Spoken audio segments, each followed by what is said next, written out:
gördü həyat qurtardı.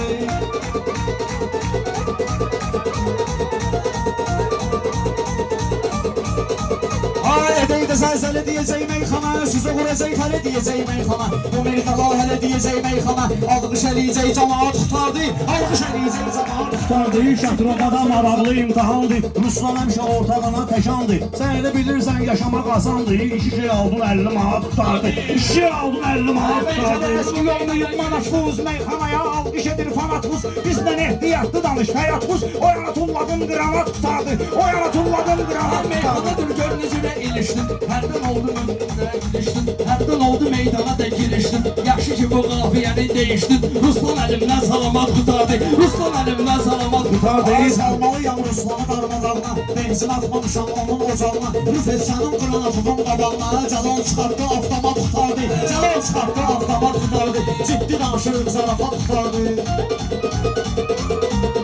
Tərlan bir yağ yatmış idi, ayıldı, kəlmədə çempion sayıldı. Rüfət qranatı tulladı, zırıldı. Rüfət qranat attı, bunlar zırıldı. Süzdəki seçdüz salavat qutardı. Süzdəki seçdüz salavat qutardı. Elə bilirsən ki, həyat qutardı. Lazım olsa tutaram nöqsanında. Qranat dönür bu Ruslanın da. Bir atımlıq barutu var qutardı. Bir atımlıq barutu var qutardı. Canım da qurbandı mənim tərlana. Canım da qurbandı mənim tərlana. Ortağımda diyanmışam yan yana. Meşədə öləndə asıyıb meyxana. Əskərim də elədi vəfat tutardı. Əskərim də elədi vəfat tutardı.